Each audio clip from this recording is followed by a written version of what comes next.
Assalamualaikum warahmatullahi wabarakatuh.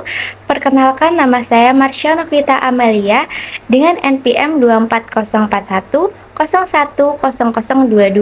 Saya dari kelas E041 mata kuliah Etika Administrasi Publik yang diampu oleh Ibu Sri Wibawani dan Ibu Magda Faradiba.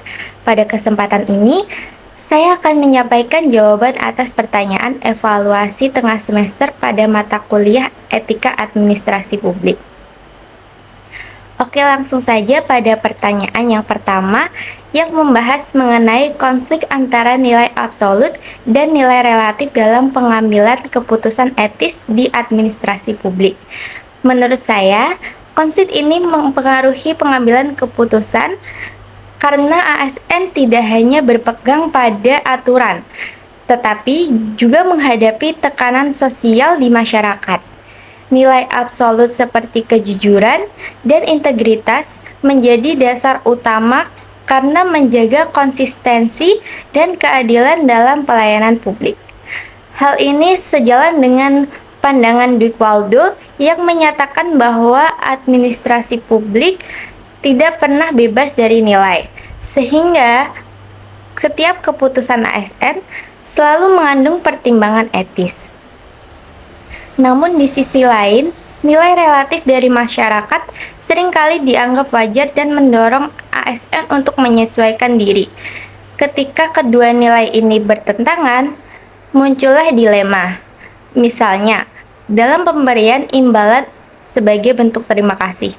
Jika diterima, berpotensi merusak objektivitas. Dan jika ditolak, bisa menimbulkan kesalahpahaman. Dari situlah terlihat bahwa konflik ini dapat menyebabkan ketidakkonsistenan jika ASN tidak memiliki prinsip yang kuat. Oleh karena itu, nilai absolut harus tetap menjadi dasar utama agar keputusan tetap adil dan tidak menyimpang. Selanjutnya adalah pertanyaan kedua, membahas apakah pelanggaran etiket tetap termasuk pelanggaran etika meskipun tidak melanggar hukum. Menurut saya, tindakan tersebut tetap merupakan pelanggaran etika karena etika memiliki cakupan yang lebih luas daripada hukum. Hukum hanya mengatur batas minimal perilaku, sedangkan etika mengatur bagaimana ASN seharusnya bersikap dalam melayani masyarakat. Dalam praktiknya sendiri, ASN bisa saja menjalankan tugas sesuai prosedur, tetapi tidak ramah atau tidak memberikan penjelasan yang jelas. Secara formal itu memang tidak salah, tetapi secara substansi pelayanan menjadi tidak optimal. Dampaknya, masyarakat merasa tidak dihargai dan kepercayaan terhadap birokrasi dapat menurun. Jika terjadi berulang, hal ini bisa saja membentuk persepsi negatif secara luas. Oleh karena itu, pelanggaran etiket tetap penting karena berkaitan langsung dengan kualitas pelayanan dan kepercayaan publik. Pertanyaan ketiga, membahas konflik antara kebijakan yang dianggap baik secara manfaat tetapi ditolak oleh masyarakat karena nilai adat. Menurut saya, hal ini menunjukkan bahwa kebijakan publik tidak hanya dinilai dari hasil, tetapi juga dari keadilan dan penerimaan masyarakat.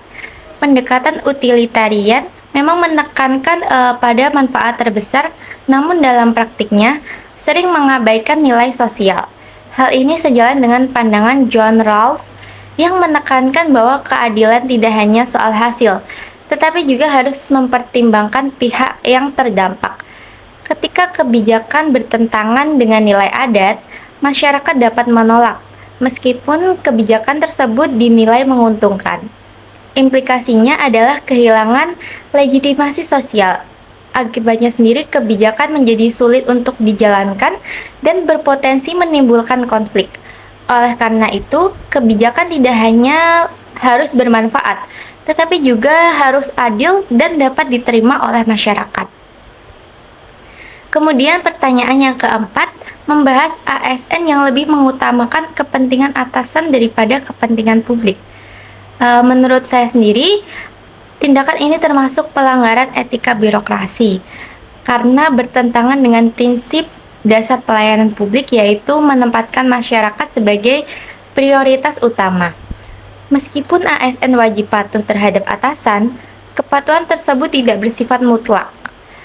Dalam praktiknya, masalah muncul ketika ASN menjalankan perintah tanpa mempertimbangkan dampaknya terhadap masyarakat. Hal ini menunjukkan bahwa adanya pergeseran orientasi di mana keputusan tidak lagi berbasis kepentingan publik, tetapi hanya berbasis kepentingan internal organisasi. Dampaknya, keputusan bisa saja benar secara administratif, tetapi bermasalah secara substansi karena merugikan masyarakat. Dalam jangka panjang sendiri, hal ini dapat menurunkan kepercayaan publik. Oleh karena itu, loyalitas ASN harus tetap dibatasi oleh kepentingan publik dan prinsip etika. Kemudian yang terakhir, pertanyaan kelima membahas bagaimana pendidikan karakter ASN dapat meningkatkan kualitas pelayanan publik. Pendidikan karakter itu sangat penting karena tidak semua situasi dalam administrasi publik diatur secara rinci. Dalam kondisi tertentu, ASN harus mengambil keputusan berdasarkan pertimbangan moral. Tanpa karakter yang kuat, ASN cenderung hanya mengikuti tekanan eksternal saja, seperti kepentingan pribadi, hubungan sosial, atau pengaruh atasan. Hal ini berpotensi menimbulkan ketidakkonsistenan dalam pelayanan. Sebaliknya, ASN yang memiliki karakter dan mampu mempertahankan prinsip dalam berbagai situasi, bahkan ketika tidak ada pengawasan langsung sekalipun. Nilai utama yang penting adalah integritas, karena berfungsi sebagai pengendali internal yang memastikan ASN tetap jujur, adil, dan konsisten. Dengan integritas, pelayanan publik tidak hanya berjalan sesuai prosedur, tetapi juga dapat dipercaya oleh masyarakat. Demikian jawaban yang dapat saya sampaikan. Terima kasih atas perhatiannya. Wassalamualaikum warahmatullahi wabarakatuh.